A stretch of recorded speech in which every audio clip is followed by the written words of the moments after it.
Bom dia, meu nome é Antonia, tenho 87 anos e nasci numa cidadezinha do interior de Minas Gerais em 1938. Se você está assistindo a este vídeo, queria pedir que deixasse seu like, se inscreva no canal e me conte nos comentários de onde você está assistindo. É muito bom poder compartilhar minha história com tantas pessoas diferentes. A história que vou contar hoje é algo que carreguei em silêncio por muitos anos. Não era algo que se falava naquela época, principalmente em cidade pequena como a nossa, onde todo mundo se conhecia e as aparências valiam mais que a verdade. Em 1954, eu tinha apenas 16 anos quando me casei com João. Ele era um rapaz trabalhador, filho de um pequeno comerciante da nossa cidade. Logo após o casamento, comecei a sentir alguns incômodos, dores, que não sabia explicar. Minha mãe dizia que era normal, que toda mulher casada passava por isso no início, mas as dores só aumentavam. Depois de algumas semanas sem melhora, João me levou para consultar com o único médico da nossa cidade, o Dr. Roberto Mendes. Ele era um homem de quase 50 anos, formado na capital, que chegou à nossa cidade uns 10 anos antes. Todo mundo respeitava muito, era considerado quase um santo por muita gente, principalmente pelas famílias mais ricas da região. Afinal, ele havia salvado muitas vidas e atendia até de madrugada, quando necessário. Lembro como se fosse hoje, da primeira consulta. João ficou na sala de espera, como era costume na época. Nenhum marido entrava no consultório com a esposa. O Dr. Roberto me examinou e disse que eu precisaria fazer tratamentos regularmente. Explicou tudo com palavras difíceis que eu mal entendia. Naquela época, eu tinha estudado só até o 4º ano primário. Na segunda consulta, uma semana depois, foi quando tudo começou. João, novamente, ficou esperando do lado de fora. O Dr. Roberto trancou a porta do consultório, algo que não tinha feito da primeira vez. Disse que o exame seria mais detalhado. No começo, achei que fosse normal. Afinal, ele era médico, mas logo percebi que aquilo não era um exame médico. Suas mãos tocavam lugares que não tinham relação com minhas dores. Quando questionei, ele disse rispidamente que eu não entendia de medicina e que deveria ficar quieta se quisesse melhorar. Saí daquela consulta me sentindo surra, envergonhada, confusa. Não consegui contar para João como explicar algo assim na nossa cidade. O médico era uma autoridade inquestionável. Além disso, eu tinha medo que João não acreditasse em mim. Ou pior, que pensasse que eu tinha feito algo para provocar aquela situação. As consultas continuaram por meses. O Dr. Roberto marcava sempre no final do expediente. Quando a recepcionista já tinha ido embora, inventava novos tratamentos, sempre mais invasivos, sempre mais humilhantes. Eu chorava em silêncio durante todo o caminho de volta para casa. João perguntava o que estava acontecendo. Por que eu não melhorava? E eu inventava desculpas. Depois de quase 6 meses daquele tormento, criei coragem e contei para minha mãe. A reação dela foi um tapa na minha cara. Não fale absurdos. Menina, o Dr. Roberto é um homem de respeito. Você está tendo pensamentos sujos. Isso é pecado. Tentei então conversar com a esposa do farmacêutico, Dona Lourdes, que era mais estudada e tinha viajado para cidades grandes. Ela me ouviu em silêncio e depois disse, com os olhos cheios de pena: Antonia, algumas mulheres confundem as coisas. O doutor só está fazendo o trabalho dele. Se você contar isso por aí, vai destruir a sua reputação. E a do doutor também. A cada tentativa de falar, eu era silenciada. Oh, padre! Quando tentei de forma velada confessar o que estava acontecendo, disse que eu deveria ser uma esposa mais obediente e que alguns pensamentos impuros eram tentações do demônio. Eu estava completamente sozinha. E o pior, começaram os comentários na cidade. Algumas pessoas diziam que eu estava louca, outras que eu estava inventando histórias para chamar atenção. Algumas mulheres mais velhas até passaram a me evitar, como se eu tivesse alguma doença contagiosa chamada mentira. O doutor Roberto, percebendo que eu tinha tentado falar, passou a me ameaçar. Dizia que ninguém acreditaria em mim. Que ele poderia fazer João perder o emprego, que poderia dizer que eu tinha uma doença mental e me internar longe da família. Eu tremia só de pensar nessas possibilidades. Em uma cidade pequena, nos anos 50, uma mulher jovem não tinha voz, principalmente contra um homem com estudo e posição social. Era a palavra dele contra a minha. E a minha palavra não valia nada. Lembro de uma noite em que João me encontrou chorando, escondida, no quintal de casa. Insistiu tanto que acabei contando tudo. Ele ficou em silêncio por um tempo que pareceu uma eternidade. Vi seu rosto passar por vários sentimentos: confusão, raiva, dúvida. Finalmente ele disse: se isso for verdade, Antônia, por que você continuou indo nas consultas? Por que não me contou antes? Aquela pergunta me quebrou por dentro. Como explicar o medo? Afgonha, a confusão. Como explicar que eu simplesmente não tinha escolha? Foi naquele momento que percebi que até meu marido tinha dúvidas sobre minha palavra. Nos dias seguintes, percebi que João estava distante. Mais tarde descobri que ele tinha ido conversar com o pai, que o aconselhou a controlar melhor a esposa. Segundo o pai dele, algumas mulheres criavam fantasias quando ficavam muito tempo sem ter filhos. O pesadelo só continuou, os abusos, o silêncio, as lágrimas escondidas. Eu estava presa em uma armadilha sem saída. Foi num domingo de maio de 1955 que minha vida começou a mudar. Lembro perfeitamente, porque era Dia das Mães. E mesmo sem ter filhos ainda, João havia me dado um pequeno broche de flor que guardo até hoje. Estávamos voltando da missa quando vi Mariana, filha do seu Antônio da Venda, chorando, abraçada com a mãe na praça. Ela tinha 15 anos. Era uma menina quieta e tímida, sempre de cabeça baixa. Algo no jeito dela chorar me atravessou como uma flecha. 3 dias depois, fiquei sabendo pelos cochichos das mulheres na feira que Mariana tinha tentado tirar a própria vida, tomando veneno de rato, graças a Deus. A mãe encontrou a menina a tempo e conseguiram salvá-la. O motivo ninguém sabia ao certo. Disse-me que era coisa de adolescente, rebelde. Oh, namoro escondido.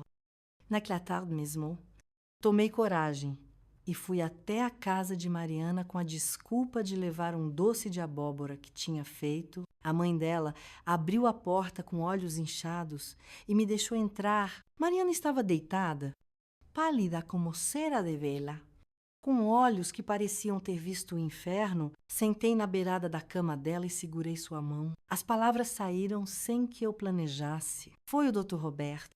Não foi...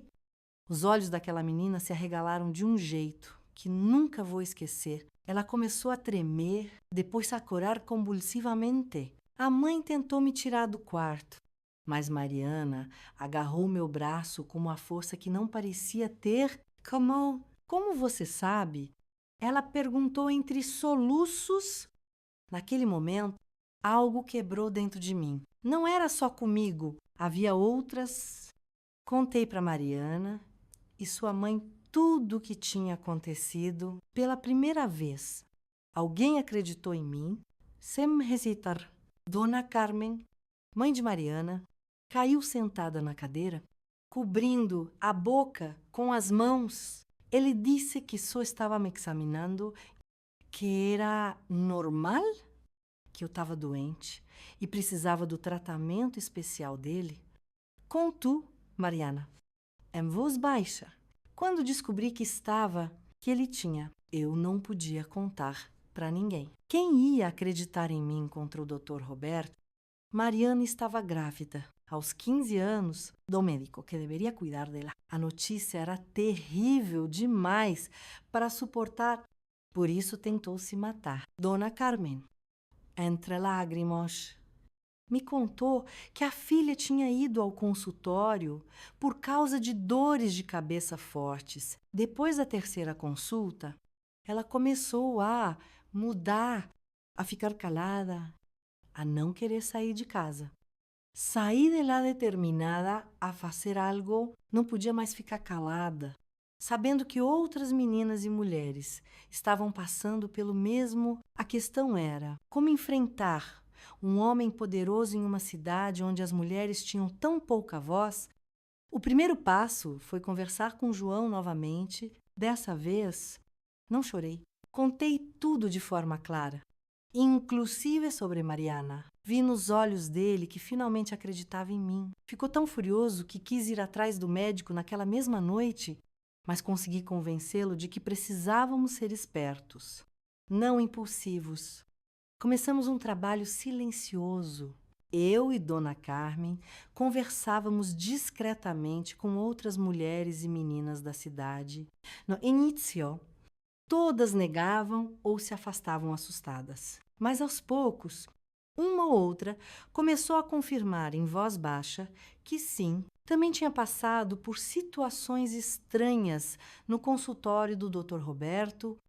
Em menos de um mês, descobrimos 7 mulheres que tinham sido abusadas. Uma delas era a própria esposa do prefeito, Dona Lourdes, que nos contou, entre lágrimas que sofria calada, há anos, temendo o escândalo e a vergonha. Isso foi crucial para nossa estratégia. João, meu marido, consegui convencer seu Joaquim, dono do armazém e muito respeitado na cidade, de que algo precisava ser feito. Seu Joaquim tinha 3 filhas e ficou horrorizado com nossas histórias. Juntos, procuraram o delegado Osvaldo, um homem simples, mas honesto. O delegado, inicialmente, ficou relutante. São acusações muito sérias contra um homem respeitado, disse ele. Mas quando Dona Lourdes, esposa do prefeito, confirmou tudo, a situação mudou. O prefeito Augusto, um homem orgulhoso, mas que amava sua esposa, ficou furioso ao saber que o médico que frequentava sua casa para jantares tinha abusado dela durante consulta. No dia 15 de julho de 1955, um dia que nunca vou esquecer, o Dr. Roberto foi chamado à delegacia para esclarecimentos. Ele foi, como soar superior de sempre, provavelmente acreditando que sua posição o protegeria. Mal sabia ele que na sala do delegado, além do prefeito, estavam João, seu Joaquim e os pais de Mariana. Eu e mais 4 mulheres esperávamos em uma sala ao lado. Quando entramos uma por uma para contar nossas histórias, vi o rosto do Dr. Roberto perder a cor. Seus olhos, que antes me olhavam com desprezo, agora mostrava medo. O Dr. Roberto tentou negar tudo. Claro, disse que éramos mulheres histéricas, que estávamos confundindo procedimentos médicos normais com outra coisa. Chegou a sugerir que Mariana tinha se oferecido para ele. Foi nesse momento que Dona Lourdes, a esposa do prefeito, entrou na sala. Ela trazia um diário onde tinha anotado datas, horas e detalhes de cada abuso sofrido. Tinha guardado aquilo em segredo por 5 anos. O diário tinha detalhes que só alguém que realmente passou por aquilo poderia saber. O delegado Osvaldo, depois de ouvir todos os depoimentos, Prender o Dr. Roberto foi um choque para a cidade inteira. Muitos ainda não acreditavam em nós. Alguns homens diziam que tínhamos armado para prejudicar o pobre médico. Algumas mulheres nos olhavam com desconfiança ou pena.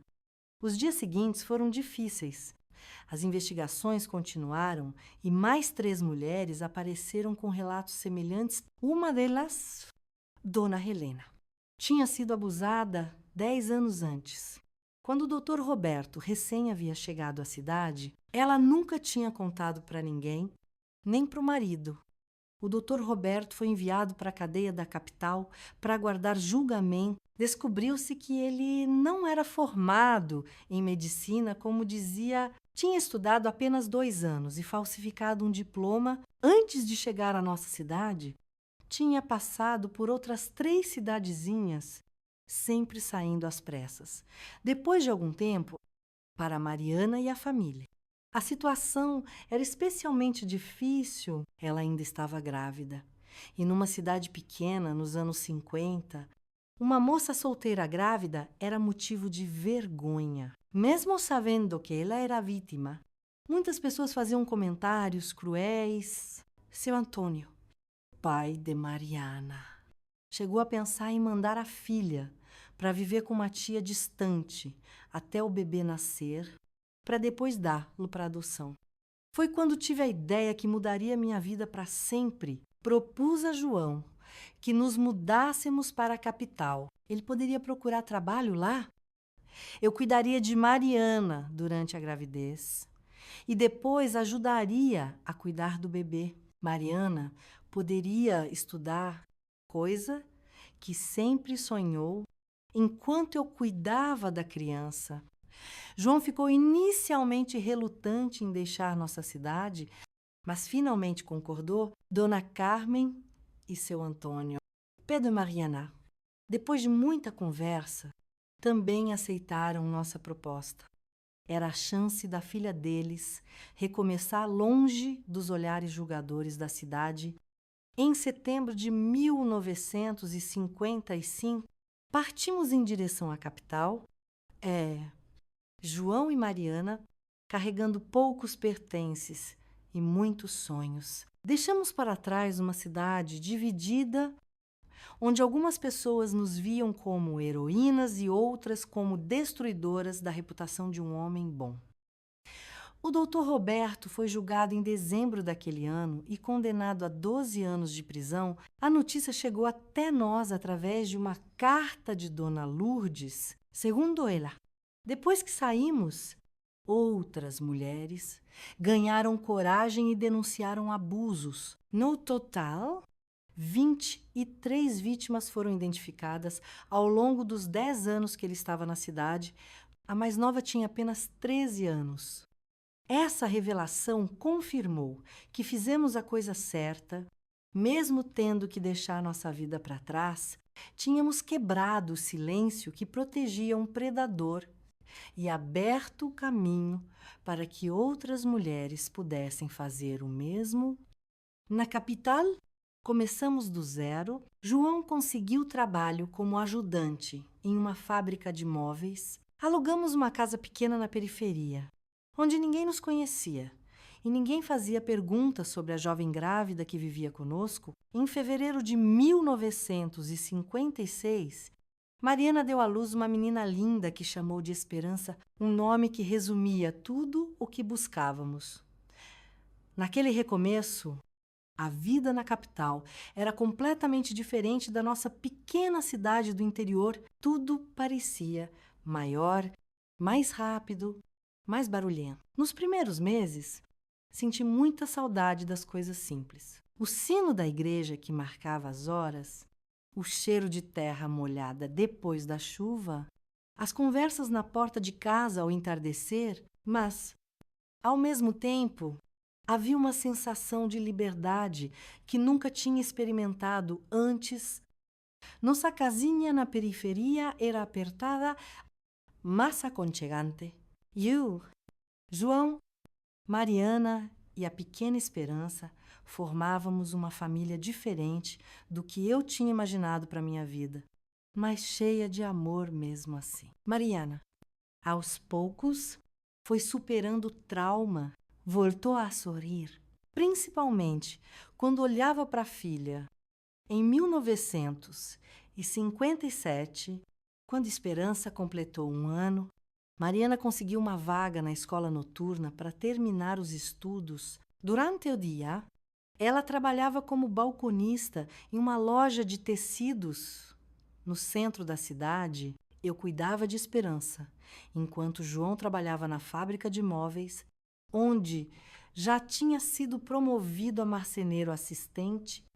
Foi nessa época que comecei a perceber um dom em mim, que nunca tinha valorizado antes. Sempre fui boa em cuidar de pessoas doentes. Na Rocha, conhecia ervas e remédios caseiros que minha avó tinha me ensinado. Na vizinhança, quando uma criança adoecia ou uma mulher tinha complicações na gravidez, as pessoas começaram a me chamar Dona Antonia.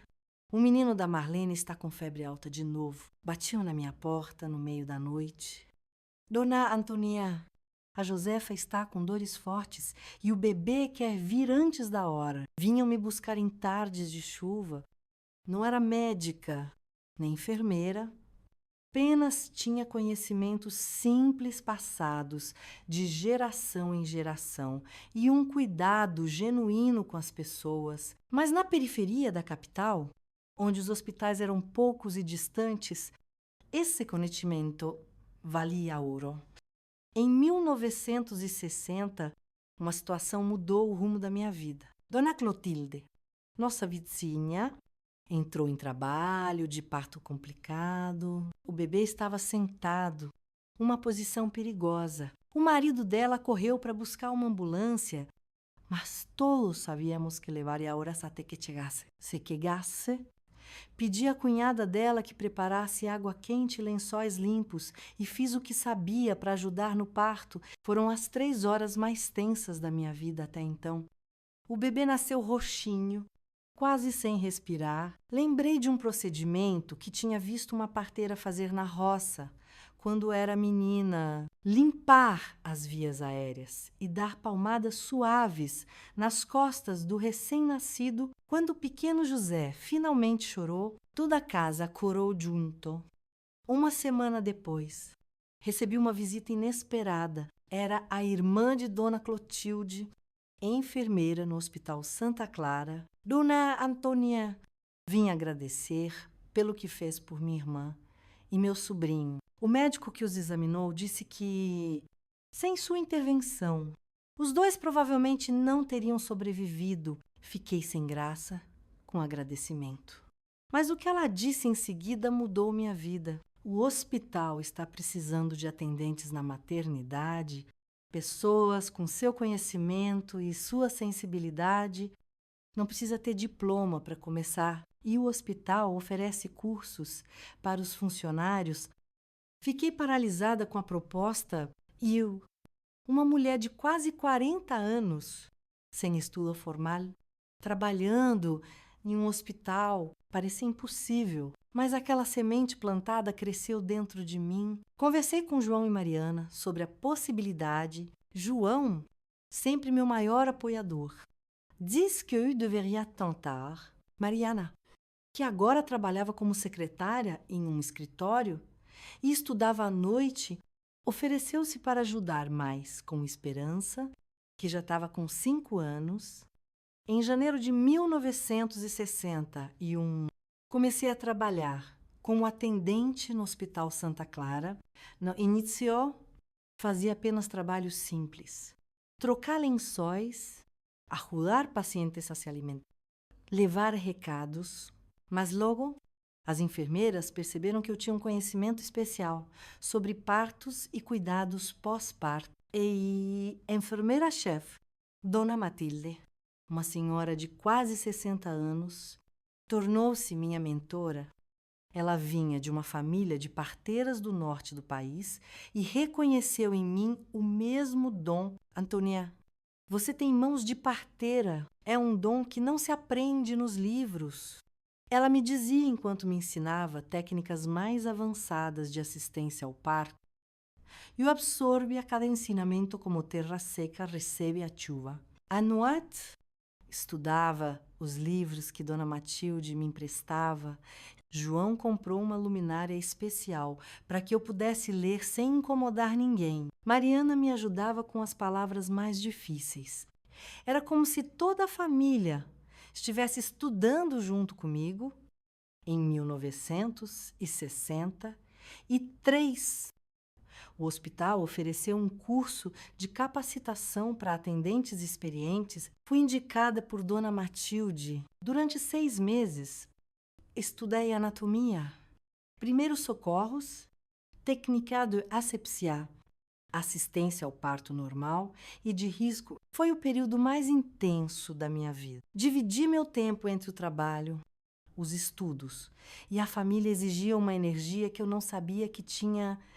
Na noite anterior à prova final, não consegui dormir. Fiquei repassando mentalmente tudo o que tinha aprendido. E se eu não fosse capaz, e se descobrissem que, no fundo, eu era apenas uma mulher simples do interior, sem educação formal? Foi Mariana quem me deu força naquela manhã. Aos 23 anos, ela já era uma mulher forte e determinada, tão diferente da menina assustada que conheci anos antes. Antônia, você já ajudou a trazer mais de 50 bebês ao mundo nestes anos. Conhece o corpo feminino melhor que muitos médicos. Esta prova é apenas uma formalidade. Passei na prova com uma das melhores notas. Fui promovida a auxiliar de enfermagem na maternidade, com um salário bem melhor. Pela primeira vez na vida, senti que estava realmente no caminho certo, fazendo algo que não apenas me sustentava, mas que dava significado à minha existência. Em 1965, nossa família passou por grandes mudanças. Mariana, agora formada em secretariado, recebeu uma proposta de emprego em uma empresa maior, com salário que permitiu que ela e Esperança, e como não houve anos, se mudassem para um apartamento próprio. Não era longe da nossa casa. Mas senti o vazio que deixaram. Esperança sabia que eu e João não éramos seus avós biológicos, mas o laço que criamos era tão forte quanto qualquer laço de sangue. Ela passava os finais de semana conosco e, nessas ocasiões, nossa casa voltava a ficar completa. João também prosperava em seu trabalho. De marceneiro assistente, passou a mestre marceneiro e depois a encarregado da produção na fábrica. Suas mãos, calejadas pelo trabalho duro, criavam peças de uma beleza impressionante. Em 1967, recebi um convite que jamais poderia imaginar. O Hospital Santa Clara estava expandindo sua maternidade e criando um programa de parto humanizado, algo revolucionário para a época. Dona Matilde, agora coordenadora da maternidade, me convidou para ser uma das responsáveis pela capacitação das novas auxiliares. Antônia, você tem o conhecimento técnico e a sensibilidade humana. Muitas das nossas jovens enfermeiras sabem a teoria, mas falta a prática principalmente o olhar humano para a mulher em trabalho de parto. Você pode ensinar isso. Aquela mulher simples do interior que um dia foi silenciada e desacreditada, agora tinha voz para ensinar e compartilhar seu conhecimento. A vida tinha dado voltas inesperadas, mas cada passo, mesmo os mais dolorosos, tinha me trazido até ali. No mesmo ano, aconteceu algo que fechou um ciclo importante na minha vida. Recebemos a notícia de que o Dr. Roberto tinha morrido na prisão de um ataque cardíaco. Não senti ódio nem alegria com a notícia, apenas uma espécie de paz. Aquele homem que tinha causado tanto sofrimento não poderia mais fazer mal a ninguém. Em uma noite quieta, sentei com Mariana na varanda da minha casa. Esperança dormia dentro. Depois de um dia cheio de brincadeiras com o avô, João, olhando as estrelas, Mariana me disse algo que guardo até hoje. Sabe, Antonia, acho que tudo o que aconteceu, por mais horrível que tenha sido notre route até aqui, você salvando vidas, eu construindo minha carreira, Esperança crescendo feliz. De alguma forma estranha, transformamos nossa dor em algo belo. Ela estava certa. Não que isso justificasse o sofrimento, nada poderia justificar. Mas tínhamos escolhido não deixar que aquela dor nos definisse para sempre. Tínhamos escolhido reconstruir, florescer. Mesmo no terreno árido da adversidade, aqueles anos de construção foram os mais intensos e gratificantes da minha vida. Cada bebê que ajudei a trazer ao mundo, cada mãe que amparei em seus momentos mais vulneráveis, cada jovem auxiliar que treinei, tudo isso dava sentido à minha existência e curava, de certa forma, as feridas antigas. Os anos 70 chegaram trazendo muitas mudanças para o Brasil e para minha vida profissional. Em 1970, eu já tinha quase 10 anos de experiência no Hospital Santa Clara e havia me tornado uma referência na maternidade. As médicas mais jovens me consultavam sobre casos difíceis e as gestantes pediam especificamente por mim durante o trabalho de parto. Na sociedade, víamos movimentos feministas ganhando força, mulheres lutando por seus direitos, questionando papéis tradicionais. Dentro do hospital, no entanto, ainda existia uma hierarquia rígida e, muitas vezes, opressora. Os médicos, em sua maioria homens, tinham a palavra final sobre tudo, mesmo quando estavam errados. Um caso em particular marcou aquele ano e mudou para sempre minha forma de atuar. Recebemos na maternidade uma jovem de 17 anos, Luísa, em trabalho de parto prematuro.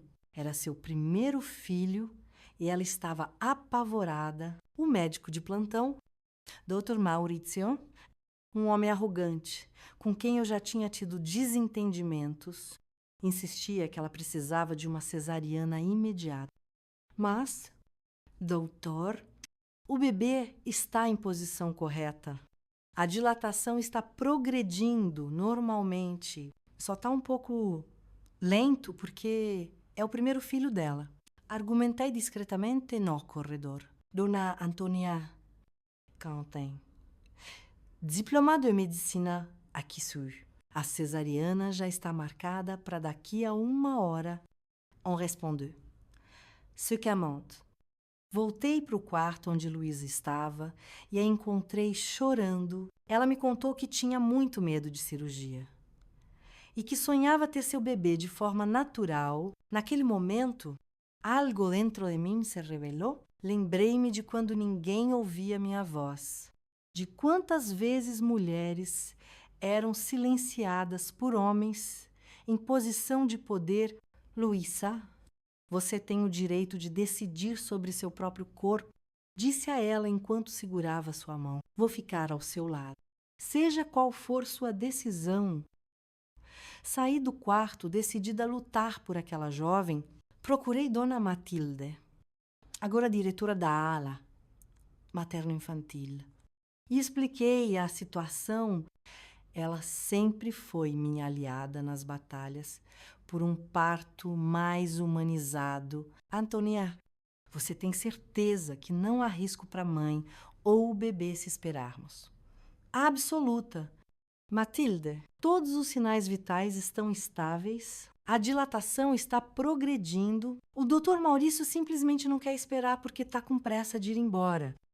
Dona Matilde foi comigo falar com o chefe da equipe médica, Dr. Paulo.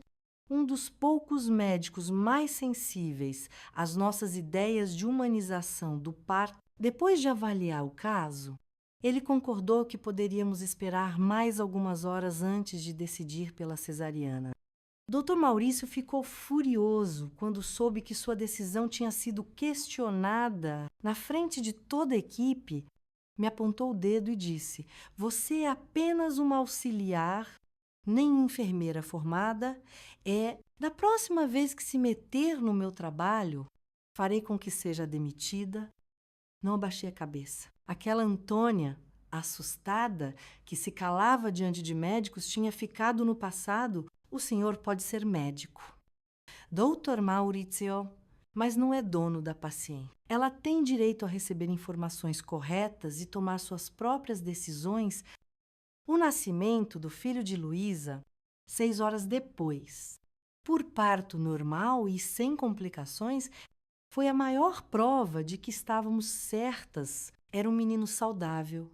Com peso normal para um bebê de 36 semanas, Luísa chorou de alegria quando colocamos em seus braços. Aquele confronto com o Dr. Maurício me custou caro. Ele fez uma reclamação formal contra mim, alegando insubordinação. Por algumas semanas, achei que seria demitida, mas algo inesperado aconteceu. Várias pacientes que eu tinha atendido ao longo dos anos escreveram cartas à direção do hospital em minha defesa. Médicas jovens e enfermeiras também se manifestaram a meu favor durante uma reunião tensa da diretoria, a qual fui chamada para me defender. O diretor clínico me fez uma pergunta direta: "Dona Antônia, a senhora se arrepende do que fez?" Respirei fundo antes de responder. Pensei em tudo que tinha passado na vida, em como o silêncio só protegia os abusadores. "Não, tutor, não me arrependo. Me arrependeria se tivesse me calado e deixado aquela jovem passar por uma cirurgia desnecessária por pura conveniência médica. Me arrependeria se esquecesse o juramento que fiz a mim mesma de sempre proteger as mulheres vulneráveis." Para minha surpresa, o diretor sorriu levemente. Foi o que eu imaginei que diria. O hospital decidiu não acatar a reclamação do Dr. Maurício. Mais que isso, estamos criando um novo programa de parto humanizado. E gostaríamos que a senhora fosse uma das coordenadoras, junto com a doutora Helena, da obstetrícia. Saí daquela sala sentindo que havia ganhado muito mais, que apenas a manutenção do meu emprego tinha ganho respeito e reconhecimento, algo que mulheres como eu raramente recebiam naquela época. O programa de parto humanizado começou em 1972 e revolucionou o atendimento às gestantes no Hospital Santa Clara. Doutora Helena e eu formávamos uma dupla inusitada, ela com seu conhecimento acadêmico, eu com minha experiência prática e sensibilidade. Capacitamos toda a equipe para uma abordagem mais respeitosa e menos intervencionista. Naquele mesmo ano, Dona Matilde se aposentou e, para minha surpresa, fui convidada para assumir o cargo de supervisora da maternidade e que tinha começado como simples atendente, agora coordenava uma equipe de mais de 20 profissionais. João, sempre meu porto seguro, celebrou comigo cada conquista. Já passávamos dos 50 anos e nosso amor tinha amadurecido como vinho bom. Mariana estava construindo uma carreira sólida como administradora e esperança. Com 16 anos, sonhava em ser médica. Em 1975, o Hospital Santa Clara sediou um simpósio nacional sobre parto humanizado e fui convidada a fazer uma palestra. Era a primeira vez que eu falaria para uma plateia grande com médicos e enfermeiras de todo o país. Na noite anterior, não consegui dormir de ansiedade. E se eles perceberem que não tenho formação acadêmica e se rirem do meu jeito simples de falar, João, com sua sabedoria tranquila, me acalmou Antonia, você tem algo que muitos desses doutores nunca terão. A experiência de mais de 500 partos e o respeito profundo pelas mulheres que atende. Vá lá e fale com o coração. O auditório estava lotado naquela manhã. Minhas mãos tremiam quando comecei a falar. Mas logo encontrei meu ritmo. Falei sobre como cada mulher é única e deve ser ouvida durante o parto, sobre como pequenos gestos de respeito podem transformar completamente a experiência do nascimento. Contei histórias reais de partos que acompanhei, sem nunca revelar nomes. E claro, quando terminei, o silêncio no auditório me assustou. Falei bobagem? Pensei. Mas então começaram os aplausos, que cresceram até se tornarem uma ovação de pé. Médicas jovens vieram me abraçar. Professoras de enfermagem pediam para usar minhas histórias em suas aulas. Foi um dos momentos mais emocionantes da minha vida profissional. Aquele simpósio abriu muitas portas. Fui convidada para dar palestras em outras cidades, para participar de programas de treinamento em outros hospitais. O modelo que desenvolvemos no Santa Clara começou a se espalhar. Em 1977, recebi uma notícia que nunca poderia imaginar. A Universidade Federal estava criando um curso de especialização em parto humanizado e queria que eu fosse uma das instrutoras. E eu, que mal tinha completado o ensino primário na infância, mas eu não tenho diploma universitário, argumentei com a coordenadora do curso, doutora Beatriz. Antonia, existem conhecimentos que nenhuma universidade pode ensinar. O que você sabe sobre acolher uma mulher em trabalho de parto, sobre respeitar seus tempos e desejos, sobre dar suporte emocional? Isso não está nos livros. É isso que queremos que compartilhe com nossos alunos. Aceitei o desafio. Nas manhãs, continuava no hospital. Nas tardes de terça e quinta, ia à universidade. Era estranho estar numa sala de aula pela primeira vez aos 57 anos, mas logo descobri que tinha muito a ensinar aqueles jovens estudantes de medicina e enfermagem no final daquele ano. Durante a formatura do curso de especialização, recebi uma homenagem que me fez chorar. Um título de educadora honorária, reconhecendo minha contribuição ao ensino médico, mesmo sem formação acadêmica formal. O Jornal da Cidade publicou uma reportagem sobre mim, contando minha trajetória da roça até a universidade, sem entrar em detalhes sobre os abusos do passado, mas mencionando como sobrevivi a adversidades e me reinventei. Recebi cartas de mulheres de todo o estado, algumas me agradecendo pelo trabalho, outras pedindo conselhos, outras ainda contando suas próprias histórias de superação. Esse reconhecimento público trouxe algo inesperado, notícias da minha cidade natal, que não visitava desde que partimos em 1955, uma sobrinha de João, que ainda morava lá. Nos escreveu contando que muita coisa havia mudado. A cidade tinha crescido, o hospital agora tinha 3 médicos. Inclusive uma médica mulher, eu me surpreendante. As pessoas falavam de mim com orgulho. A Antonia, que saiu daqui e se tornou importante na capital.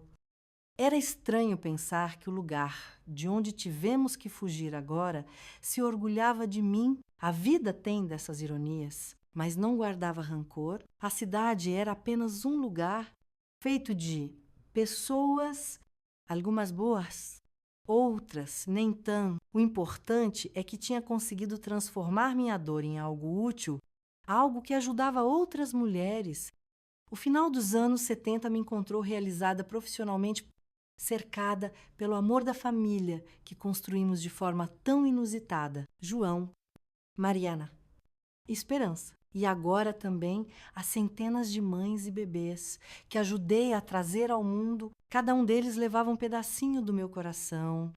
Os anos 80 chegaram com novos desafios e transformações. Em 1980, Completei 60 anos de idade, uma marca que me fez refletir sobre o caminho percorrido. Não era mais a jovem assustada que fugiu da cidadezinha do interior, nem mesmo a auxiliar de enfermagem que lutava para ser ouvida. Agora carregava o respeito de uma comunidade inteira. O Hospital Santa Clara me ofereceu uma festa de aniversário surpresa quando entrei na sala de reuniões naquela manhã para o que deveria ser uma discussão sobre novos protocolos. Encontrei toda a equipe da maternidade reunida, com bolo, flores e presentes. A emoção foi tanta que fiquei sem palavras por alguns instantes. 60 anos e 30 deles dedicados a trazer novas vidas ao mundo, disse a doutora Helena em seu discurso. Não sei quantos bebês você ajudou a nascer, Antônia, mas sei que cada um deles teve a sorte de ser recebido por mãos tão hábeis e um coração tão generoso. Naquela mesma semana, recebi uma proposta que mudaria o rumo dos meus últimos anos de carreira. O Ministério da Saúde estava organizando um programa nacional de capacitação de parteiras leigas em comunidades do interior e regiões remotas. Queriam que eu coordenasse o programa na nossa região. Sabemos que você começou como atendente e construiu todo o seu conhecimento na prática, aprimorado pelo estudo, explicou o coordenador do projeto. É exatamente isso que precisamos. Alguém que fale a língua dessas mulheres, entenda suas realidades, mas que também possa ensinar técnicas mais seguras e atualizadas.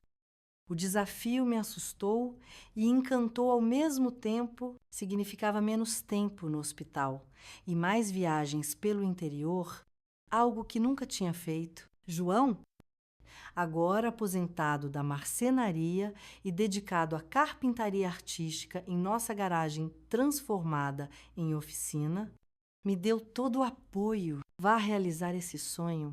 Antônia, você sempre quis que o conhecimento chegasse a mulheres como você. Foi um dia, em março de 1981, iniciamos a primeira turma do programa. Eram 25 parteiras tradicionais de vilarejos e pequenas cidades, algumas tão idosas quanto eu, outras jovens que tinham aprendido o ofício com suas mães e avós, mulheres simples, a maioria sem estudo formal, mas com uma sabedoria ancestral sobre o corpo feminino e o mistério do nascimento. Lembro-me da primeira aula, como se fosse hoje. Estava nervosa, receando que elas me vissem como uma doutora da cidade, tentando diminuir seus conhecimentos. Comecei me apresentando não como supervisora de maternidade ou instrutora universitária, mas como filha de lavradores que aprendeu sobre partos com a avó. Não estou aqui para dizer que o que vocês fazem está errado. Falei com sinceridade. Estou aqui para trocarmos experiências. Vocês me ensinam o que sabem. Eu compartilho o que aprendi nos hospitais e juntas buscamos as melhores práticas para cuidar das mulheres e bebês das nossas comunidades. Aquela abordagem abriu portas. Logo, as parteiras começaram a compartilhar seus métodos, ervas que usavam para aliviar dores, canções que cantavam para acalmar as parturientes, posições de parto que facilitavam o nascimento. Eu complementava com informações sobre asepsia, identificação de riscos. Quando era hora de encaminhar para o hospital, criamos um caderno de receitas e procedimentos que mesclava o conhecimento tradicional com as técnicas modernas. Cada parteira voltava para sua comunidade com esse caderno e um kit básico de materiais seguros para o parto domiciliar. No segundo ano do programa, comecei a viajar para os vilarejos para acompanhar o trabalho das parteiras capacitadas. Foi uma experiência reveladora. Vi de perto as dificuldades que enfrentavam, distâncias enormes até o hospital mais próximo, falta de transporte de emergência, preconceito de médicos quando precisavam encaminhar uma gestante de risco Em uma dessas viagens, conheci Maria das Dores, parteira de uma comunidade ribeirinha que ficava a 6 horas de barco da cidade. Mais próxima, aos 70 anos, havia trazido ao mundo quase 1.000 crianças. Segundo seus cálculos, Dona Antônia, antes do seu curso, eu perdia o sono com medo de uma complicação grave. Agora sei identificar os sinais de perigo com antecedência e já consegui salvar 3 mães encaminhando-as a tempo para o hospital. Histórias como essa me davam a certeza de que estava no caminho certo. Em 1985, nosso programa foi reconhecido como modelo pelo Ministério da Saúde e expandido para outros estados. Fui convidada para ir a Brasília, apresentar os resultados, redução de 40% na mortalidade materna e 35% na mortalidade infantil nas áreas atendidas pelo programa. No entanto, nem tudo eram flores. Enfrentamos resistência de alguns médicos que viam as parteiras como concorrentes ou praticantes de medicina irregular. Tivemos que lutar por legislação que reconhecesse oficialmente o trabalho das parteiras tradicionais em áreas remotas. Em uma audiência pública sobre o tema, usei toda a minha experiência e credibilidade para defender essas mulheres. Um país continental, como o Brasil, com tantas regiões isoladas, não pode prescindir do trabalho das parteiras.